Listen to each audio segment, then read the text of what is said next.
Brexit, there was a lot of talk about that, obviously, at party conference. No, you had the sense not to go, but we went for work covering it, obviously live from Manchester Conference Centre. This announcement from Boris Johnson yesterday, and all the details we saw in the letter to Jean-Claude Juncker, the European Commission President, and the explanatory note was much longer in terms of the detail of what he's trying to achieve on Brexit. Has that been enough to please the Eurosceptics on your benches? Because it seems like even the DUP are saying they'd sign up to it.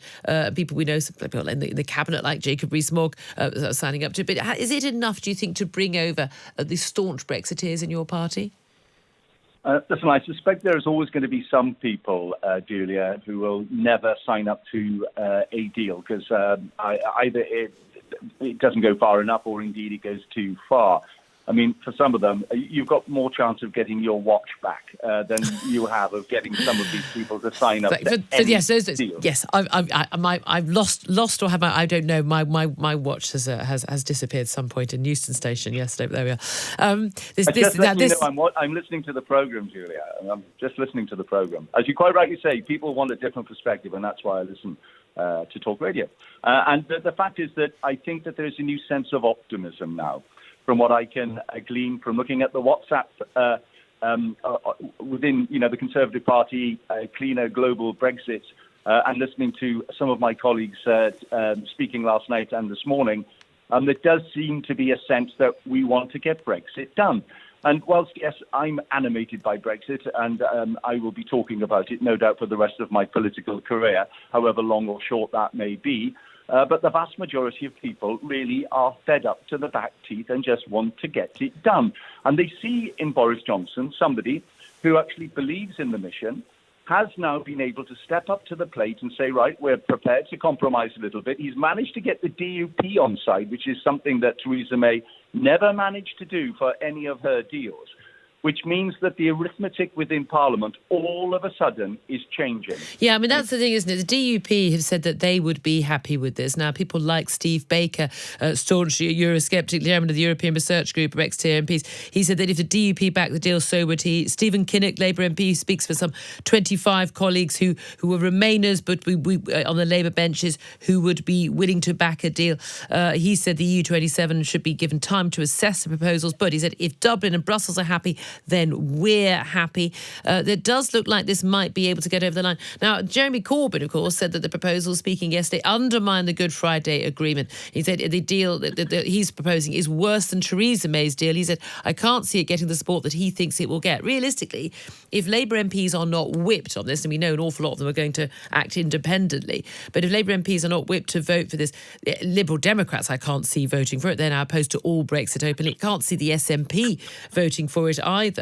At that point, will he have the numbers to get it across the line? Yeah, I think Michael Gove this morning said that he believes now that the arithmetic within Parliament is enough to get this deal done.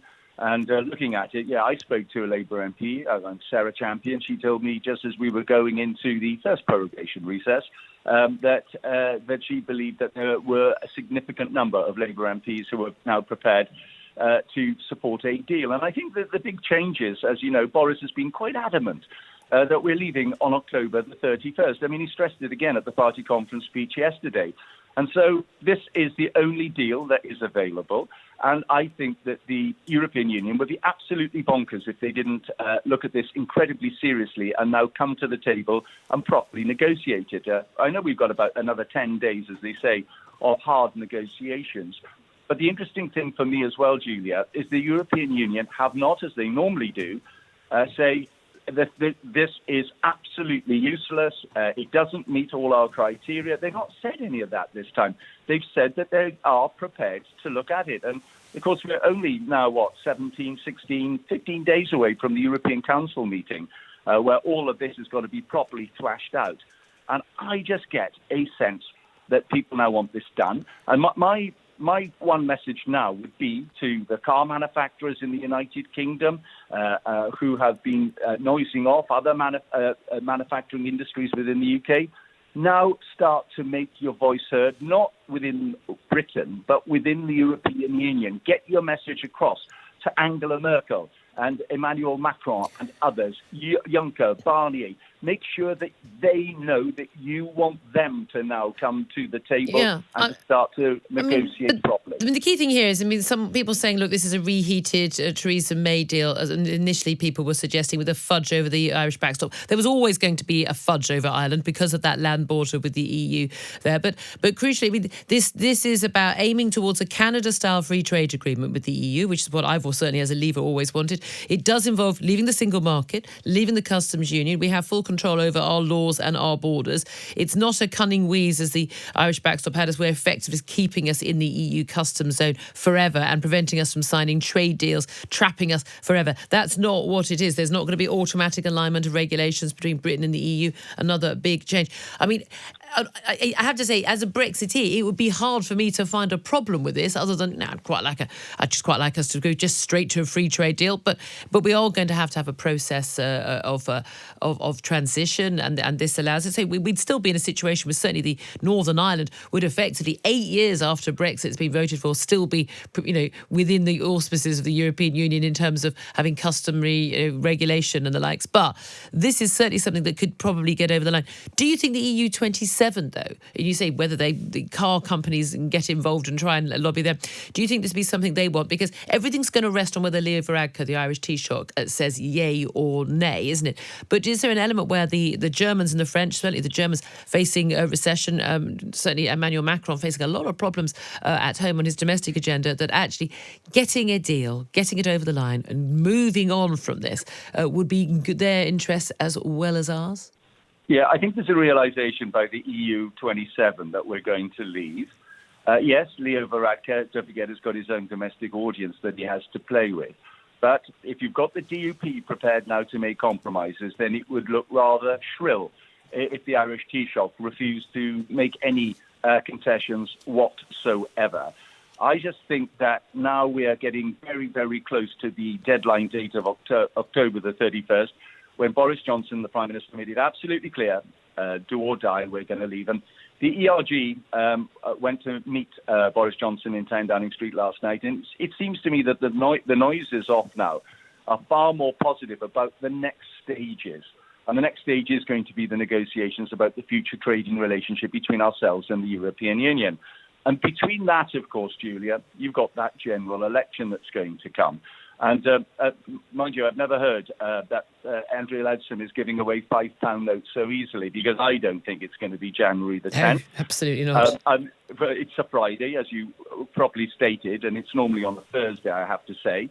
But also, I think that once we've left the European Union on the 31st of October, then the reason not to go ahead with that general election much sooner rather than later goes completely. And I don't think that if then the Prime Minister says to Jeremy Corbyn, let's have that election, the SNP will have no reason not to go for that election. The Liberal Democrats will have no reason. And quite frankly, I think that we're either looking at the 28th of November or the 5th of December, but I suspect the general election is going to come this year. Your leader, Nigel Farage, after the details were published yesterday, was rather scathing. He said Boris only wants to change one part of the withdrawal agreement. Despite his words, there is no guarantee we'll leave the customs union, and any future trade deal needs good faith from the EU side. It's like putting your head in a crocodile's mouth and hoping for the best. Does that mean it's quite categoric that the Brexit Party does not support that deal? I think we're more open-minded than that suggests. That there are clearly concerns about this. There's not a huge amount of detail. You will have read the letter. The details are sparse. It refers to changing the wording of the political declaration to reflect the new ambitions, but we don't know what those changes are. There's a lot still to come out about this, and I think we've got to give it a chance to be analysed properly and see what it actually would mean in practice. I agree with Steve Baker that being more unionist than the unionists is not our place, but that there are a lot of other details in this that we just don't know yet. And that's a crucial thing, isn't it? We saw that with Chequers and we saw that with the withdrawal agreement, that a devil is in the detail. When the lawyers start looking at it and the economists, you realise all the problems that there are. But certainly this I mean, look, Irish backstop was always going to be solved with a pudge even. That's exactly what the EU does with all of these issues when there's a difficult issue. It's a land border with the EU, but of course it's in everyone's interest for there not to be a hard border with physical structures. This provides that, but also there is a compromise certainly with the possibility of this sort of regulatory border down the Irish Sea between the Northern Ireland and the British mainland. The key things here, though, is that this is about leaving the customs union, leaving the single market, having power over our own laws and our borders, moving towards not a sort of carrying on, being stuck half in, half out customs union situation with the EU, but a Canada-style free trade agreement.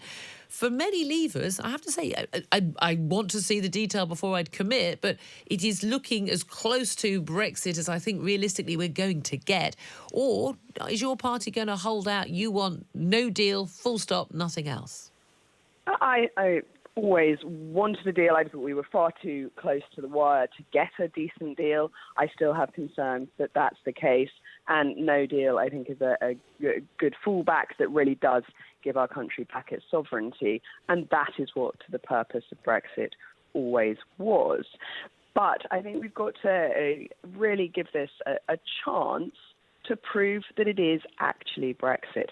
In the original Theresa May withdrawal agreement, there were a lot of problems that did tie us in without a say, under the ECJ rulings, etc., that have not yet been addressed.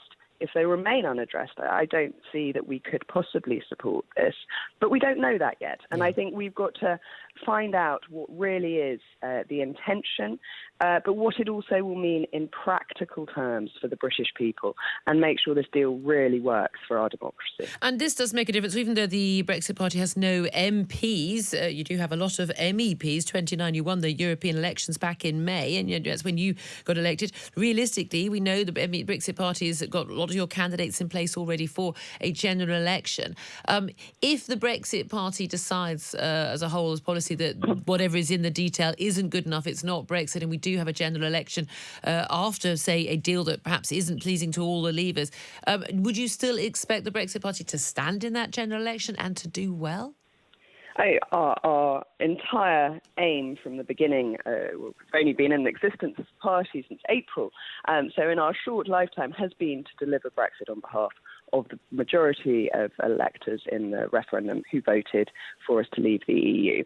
And if this isn't delivering, which I have suspicions it might not be, but I am very happy to give it a chance until we know one way or the other, until we are certain that real Brexit is being delivered, we will continue to fight for all the people who voted for us to leave and return power to the British government, for good or ill, considering what's been going on in Parliament of late. So let's set our attention. This does send me over the edge. This is something I find very irritating.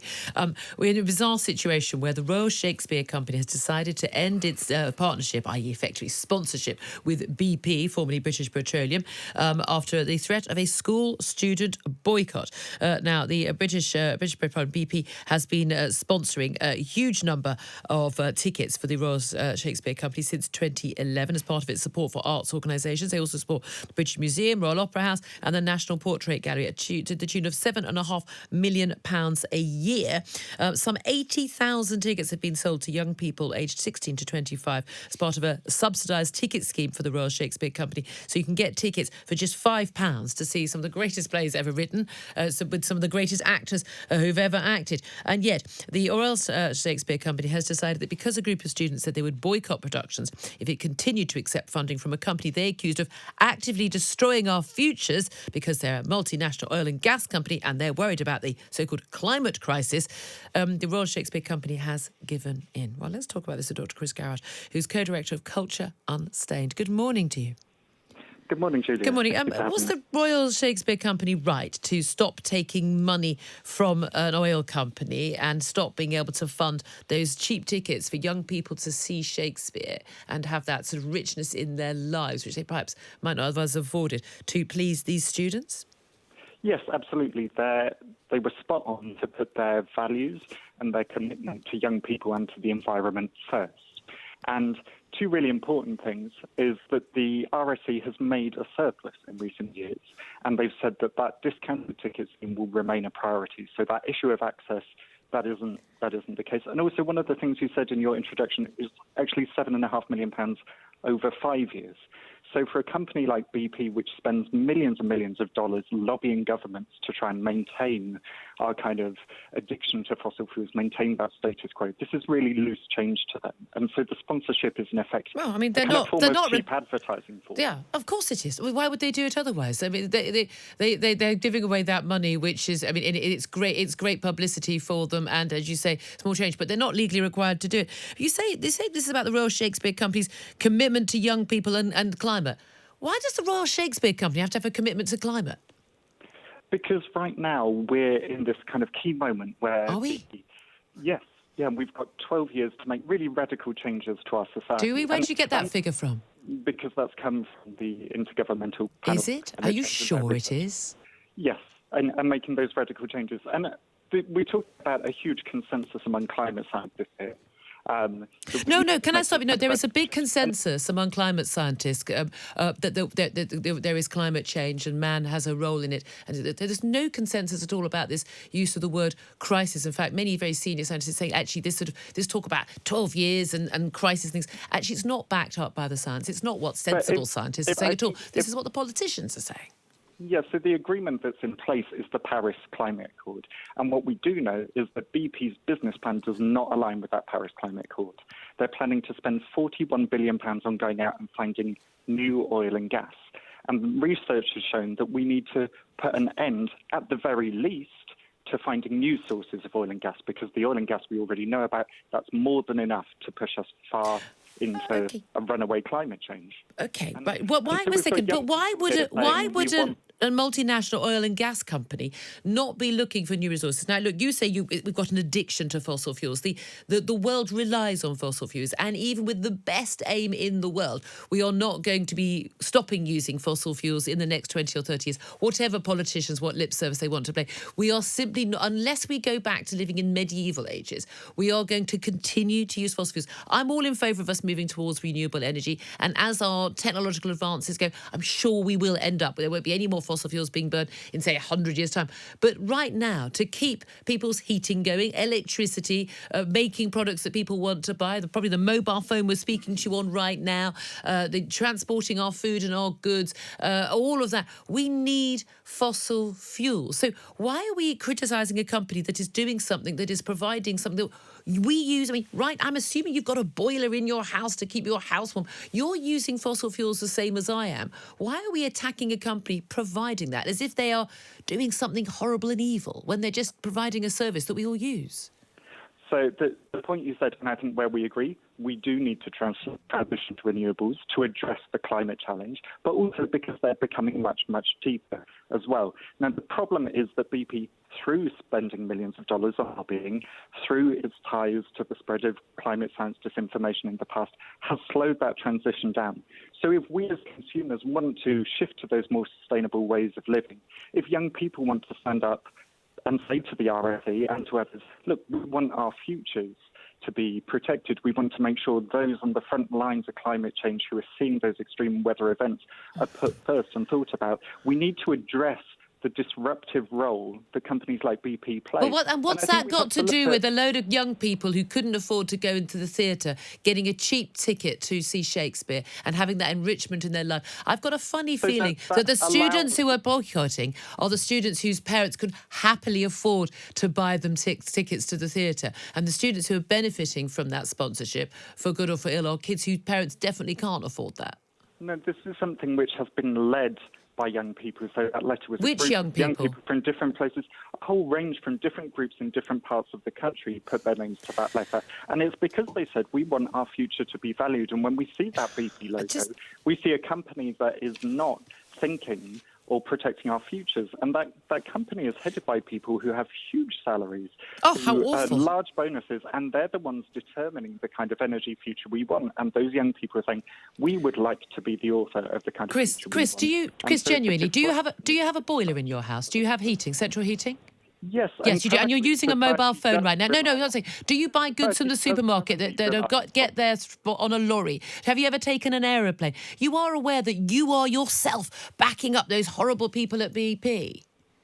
Yes, but what BP is doing is attempting to maintain the system as it currently stands. We do live within a system that currently uses fossil fuels, so do the young people, but we know we have to change and that we can change. And so we're looking at that bigger picture role. What are the ways that BP and other fossil fuel companies are attempting to slow down that transition and stopping it shifting to those kind of more responsible, less impactful Chris, we're ways? going to have to leave it here just because time is against us, but it's nice to say I could argue about this with you for the next hour and a half. Dr. Chris Garrett, apologies for the quality of that phone line. Obviously, maybe he hadn't paid, the meter bill. So we saw that a new Brexit proposal coming from Boris Johnson, number 10, yesterday, a letter to Jean-Claude Juncker, announcement, a party conference, and basically a large sort of document backing up that proposal. Of course, we haven't got anything concrete yet.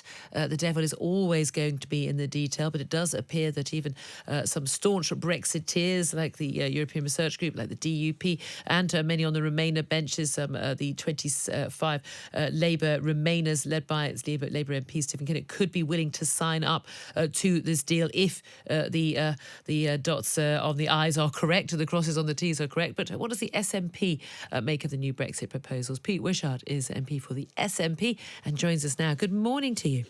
Good morning. Good morning. From what you've seen, and again, I don't think any of us could be held to this because we haven't seen the detail, and the final wording will be absolutely crucial, as it was with the withdrawal agreement that Theresa May proposed.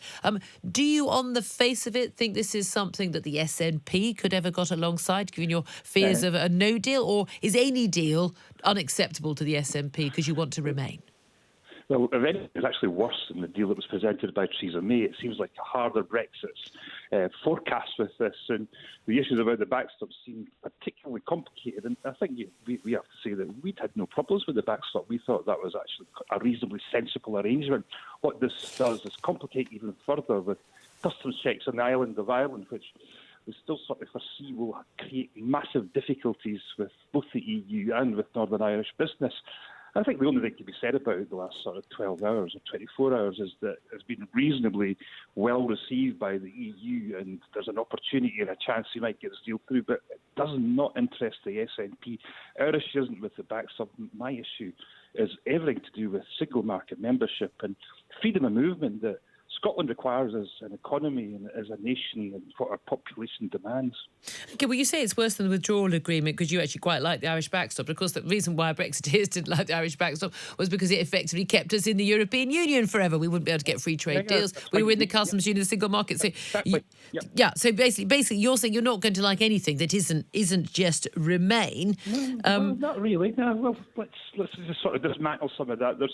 We put forward a very sensible proposal from the Scottish Government 2.5 years ago, which said that, let's recognise and reflect the fact that Scotland's a main voting nation, and we proposed and suggested remaining within the single market and customs union. I voted for that in House of Commons on the basis of consensus and trying to find an arrangement. I will not vote for something that takes us out of the single market, which destroys freedom of movement. I'm not having young Scots confined to this isolated, ugly Brexit with the right to live, work and love across the continent. I'm not going to do it. So regardless how well this is all sort of backed up and painted up, unless it's got that as the basis of it, don't even bother knocking on my door. Yeah, and of course, you can solve this. You point out Scotland as a Remain voting nation, but of course we weren't counting the votes on that basis because, of course, we were voting as a united. Well, you can count them. You can count them. I could be in a Remain voting street, but it's also a Remain voting nation when it comes to leaving the European. So not just the European Union, but the United Kingdom as well. Realistically, if we do leave the EU,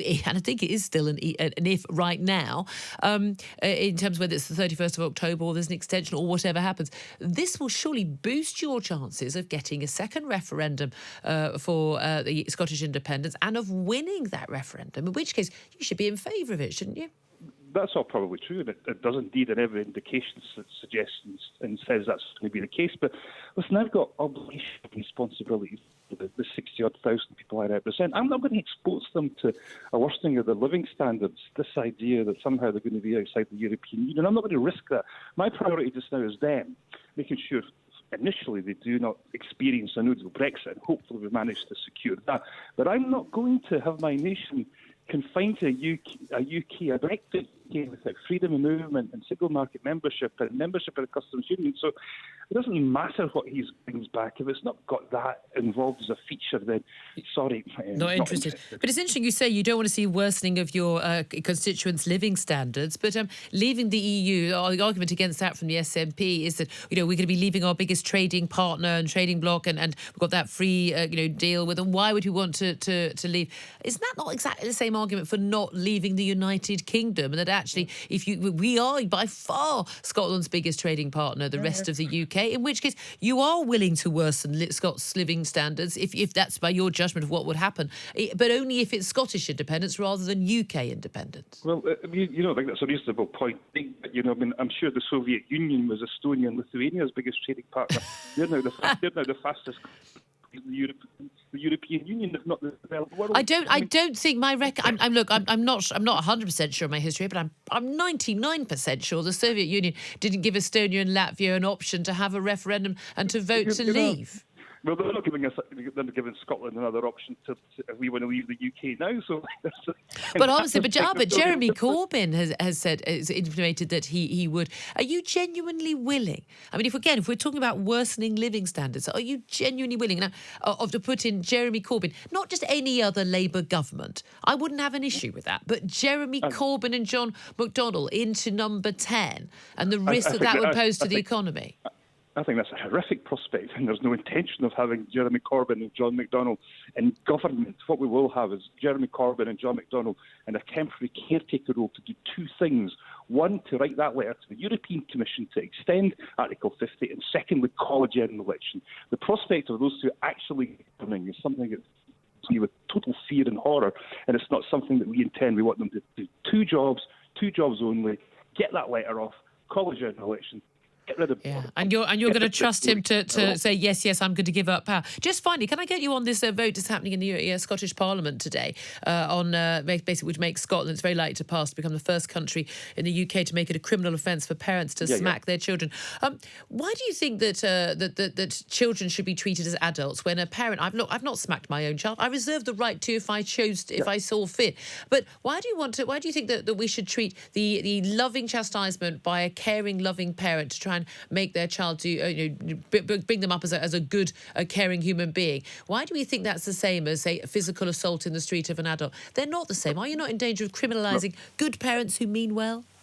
It's not what's being intended. It's a gross mischaracterisation of what's been proposed and suggested in the Scottish Parliament today. I believe that it's not that children should be treated as adults. Children should be treated as human beings and treated with dignity and respect without the fear of physical chastisement. And this is happening across the world, and we've got great examples where we see a much more rounded view about childhood and the rights and entitlements that young people have. We just want to bring Scotland into line with that. We're going to end physical chastisement of children, and I think that time has come. And I'm pretty certain, speaking here today, where this is happening in Scotland, the rest of the United Kingdom will not be long behind Scotland. Moving forward to that's my fear.